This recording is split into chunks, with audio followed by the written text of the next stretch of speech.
Assalamualaikum warahmatullahi wabarakatuh. Good afternoon, students. Welcome back to the English class of Garuda Nusantara Vocational School with me, Miss Ida. And today's lesson, we are going to talk about recount text, ya. Tapi sebelum itu, kita ingat-ingat dulu. Di semester 1, kita sudah mempelajari descriptive text, ya, tentang tourist destination ataupun historical places. Descriptive text yang kita bahas di semester 1 itu berfungsi untuk menceritakan seseorang atau sesuatu, boleh juga untuk menjelaskan tentang tadi tourist destination, tempat-tempat wisata, serta historical places, tempat-tempat bersejarah. Diceritakan secara rinci, dijelaskan ciri-cirinya, karakternya seperti apa, di sana ada apa saja, ya, dijelaskan secara rinci. Nah, sekarang pada semester 2 ini yang kita punya adalah recount text. Apa sih recount text itu, bedanya apa dengan teks deskriptif yang dulu? Ini dia. The definition of recount text is a text that is written to tell past events or past experience, ya. Kontennya berbeda, fungsinya berbeda dengan teks deskriptif. Bedanya apa? Yaitu kalau recount text ini teks yang ditulis to retell past events, untuk menceritakan ulang kejadian-kejadian yang terjadi in the past, di masa lalu. Atau to retell past experience, menceritakan ulang pengalaman yang telah terjadi dalam hidup kalian di masa lalu.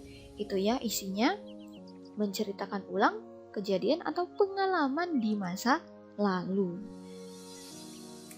Serta generic structure atau struktur teksnya, yang pertama paragraf 1 adalah orientation. Nah, di paragraf 1 orientation ini apa sih isinya?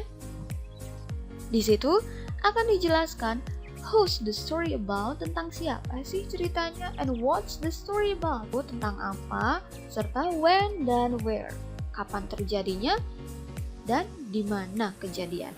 Ya, itu isi paragraf 1. And for the next paragraph 2, 3, or 4, ya, paragraf 2, 3, 4 itu adalah a series of events, rangkaian kejadiannya. Di situ diceritakan secara rinci kejadian apa atau pengalaman apa sajakah yang sudah kalian lalui. Ya, diceritakan chronologically written, ditulis secara kronologis dari satu kejadian ke kejadian yang lain, diceritakan secara rinci, ya. And for the last is reorientation. Ini adalah bagian terakhir, bagian closing atau conclusion, penutup ataupun kesimpulan. Setelah di paragraf sebelumnya penulis menceritakan kejadian rincinya, dan di reorientation ini bisa jadi tadi conclusion, ya, kesimpulan, atau the writer's impression, kesan si penulis setelah mengalami kejadian ataupun pengalaman dalam hidupnya tersebut. And here is the example of recount text. Contoh teksnya ini, ya. You can take a look at this text on your English book, chapter 8, page 110, halaman 110, dibuka buku paket bahasa Inggrisnya. Yuk kita bahas di sini. Bagian pertama ada title atau judul, yaitu Meeting My Idol, bertemu dengan idolaku. Nah, paragraf 1 tadi bagian orientation. Isinya ada apa saja? Mari kita baca. Afgan has always been my favorite singer. Afgan selalu menjadi penyanyi favorit idolanya si penulis, ya. Ini adalah who's the story about, orang yang akan diceritakan di dalam pengalaman si penulis ini, yaitu tentang Afgan. Lanjut, I had always been thinking of how I would feel when I met him. Aku selalu berpikir bagaimana perasaanku jika bisa bertemu dengan Afgan. Then I was suddenly hit by lightning. Aku merasa sangat tiba-tiba sangat kaget. Hit by lightning ini maknanya kaget, ya. Ini bisa juga sebagai how's the feeling of the writer, perasaan si penulis pada saat itu. Kaget when I found out Afgan was coming to town for a concert in the local auditorium, ya. Saat dia mengetahui bahwa Afgan akan datang ke kotanya untuk melaksanakan konser.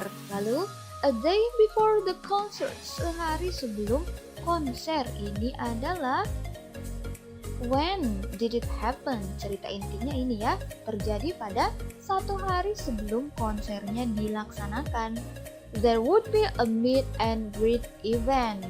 Ini what's the story about? Ceritanya yang akan nanti dijelaskan tentang acara meet and greet, acara temu sapa antara Afgan bersama fansnya. Di mana acaranya? At a local radio station. Nah, ini lokasi tempat kejadiannya ada di stasiun radio ya. Dia feeling excited, merasa sangat bahagia. I packed all my Afghan CDs to get his signature at the event. Dia membawa semua CD-CD Afgannya untuk mendapat signature, tanda tangan pada acara temu sapa tersebut. Oke, paragraf 1 ini tadi adalah bagian orientation. Next, for the second paragraph, ada event atau tadi series of event. Serangkaian kejadiannya di paragraf kedua ini dijelaskan secara rinci. Kondisinya saat itu seperti apa dan apa saja yang terjadi. Mari kita baca. On that bright and sunny Saturday morning, pada Sabtu pagi yang cerah tersebut, the station was full of Afghanism. Stasiun radionya dipenuhi oleh Afganisme, yaitu sebutan fansnya Afgan. They sat on the chairs prepared inside the radio station lobby. Mereka duduk-duduk di kursi yang telah disediakan di dalam lobby. Some stood in rows in the front yard of the radio station. Ada beberapa juga yang berdiri berbaris di depan stasiun radionya. A spot inside the lobby was prepared with a mini stage for Afghan singing performance and a table for Afghan to sign Afghanism's memorabilia. Di dalam lobbynya, di situ sudah was prepared, sudah disediakan ada panggung kecil untuk performance nyanyinya Afgan dan juga meja untuk Afgan menandatangani memorabilia dari para fansnya.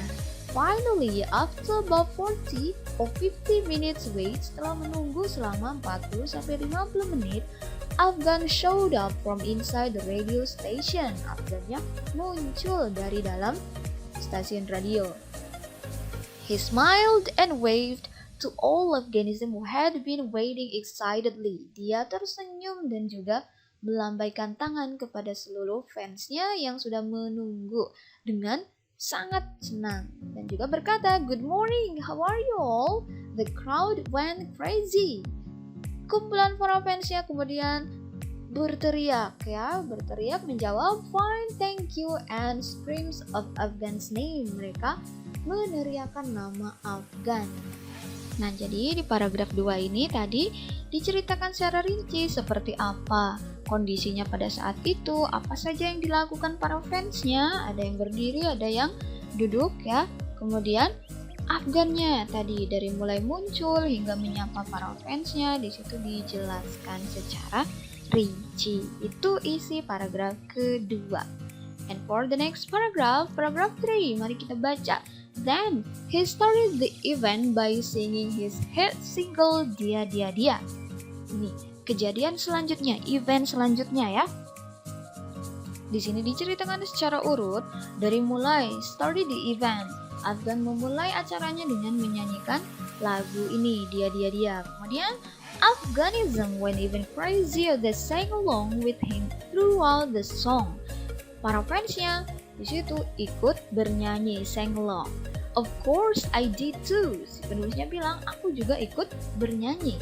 I couldn't take my eyes off this amazing singer who had released 3 albums. Aku tidak bisa melepas pandanganku dari penyanyi amazing ini yang telah merilis 3 album.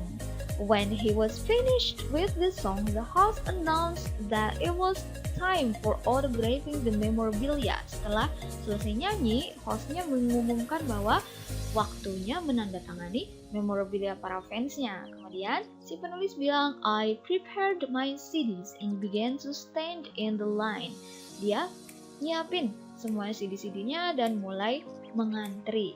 When I arrived at the table, I was speechless. Ini perasaan penulis pada saat itu ya. Saat tiba di mejanya Afgan, dia speechless, tidak dapat berkata-kata. It was unreal just seeing him that close. Merasa tak tak nyata bisa melihat idolanya sedekat itu. I thought it was really cool seeing him like that because he really just felt like a normal person. Afgannya terasa seperti orang normal biasa, which was handsome, yang sangat ganteng. He asked my name so that he could write it on the CD to say, Sumia love Afgan. Dia menanyakan nama si penulis dan juga menuliskan di CD-nya, yaitu Sumia love Afgan. He was also very friendly. Afgannya sangat friendly, ramah, so I didn't feel too nervous. Dia merasa tidak terlalu grogi when I had a chance to take pictures with him. Saat dia mendapat kesempatan untuk berfoto bersama.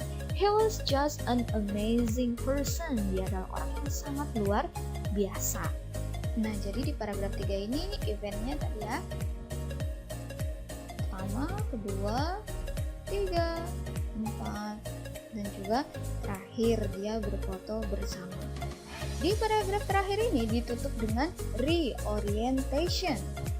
That was one of the best days in my personal life history. Itu adalah hari terbaik dalam sejarah hidupku. Ini impression atau kesan si penulis setelah tadi menceritakan pengalamannya bertemu dengan Afgan. Reorientation-nya ini ya, closing kalimat penutupnya. And next, for the language features, unsur-unsur bahasa yang terdapat dalam recount text ini ada past tense ya, menggunakan past tense karena kejadiannya itu di masa lalu, baik yang nominal maupun yang verbal. Juga di situ ada conjunction, ada kata hubung yang menghubungkan antara satu kejadian dengan kejadian yang lainnya. Mana past tense dan juga conjunction-nya? Yuk kita highlight tadi. Ini was full of Afghanism, ini adalah to be yang biasa digunakan dalam past tense ya. Kemudian ada juga verb to, ada showed up, bukan show up, tapi kita menggunakan verb 2 ya. Showed up ada id-nya, smile-nya jadi smiled, dan wave-nya jadi waved. Ini adalah verb 2 dari ini, verb 1. Kenapa kita menggunakan verb 2? Karena kejadiannya sudah di masa lalu. Ini past tense-nya ya. Yang ini nominal yang menggunakan was, yang ini yang verbal menggunakan verb 2. Ada juga verb 2-nya di sini, sat dan stood. Ini adalah irregular verb. Kata kerja yang perubahannya tidak tentu, dari sit menjadi sat, dari stand menjadi stood. Kalau ini kan tadi yang regular, tinggal menambahi id saja di ujungnya. Ini adalah struktur bahasanya ya, past tense, nominal, dan verbal, digunakan dalam recount text. Terakhir kita punya conjunction, kata hubung yang menghubungkan tadi antara satu kejadian dengan kejadian yang lain. Inilah unsur bahasa yang digunakan dalam recount text. Sekarang yuk kita baca bersama-sama vocabulary, kosakata yang kita dapatkan dari teks tadi. Ada hit by lightning yang artinya terkaget-kaget, meet and greet event, acara temu sapa, excited, sangat bahagia. Ada juga lobby, tempat menunggu, memorabilia. Memorabilia ini adalah barang-barang yang dibawa oleh para fans, bisa CD atau kaos yang ada gambar Afgannya dan lain sebagainya. Kemudian ada showed up yang artinya muncul atau datang. Ada juga waved, melambaikan tangan. Lalu crowd. Crowd ini adalah kumpulan banyak orang, para fansnya tadi. Kemudian sang along, bernyanyi bersama. Ada juga autograph. Autograph ini sama dengan signature, tanda tangan ya. Kemudian speechless, tak dapat berkata-kata. Lalu unreal. Unreal ini tidak dapat dipercaya. Kemudian cool dan awesome, keren atau luar biasa. Friendly, ramah, nervous, gugup, amazing, luar biasa. For your assignment, Please match the words in the left column with the synonyms on the right column. Then compare your work to your classmates. Silakan dari ke-16 kosakata yang didapatkan dari teks tadi kan sudah Miss bacakan dan juga sudah diartikan ya. Kalian cari pasangan sinonimnya, kata yang memiliki makna yang sama. Contohnya di nomor 4 ini, kata lobby ini sama dengan waiting room, tempat menunggu. Kemudian hit by lightning tadi kaget ya. Sinonimnya yang mana? Silakan kalian cari, ditulis di buku, dipasangkan dengan sinonimnya dari A sampai P. Oke, that's all for today. Thank you. Wassalamualaikum.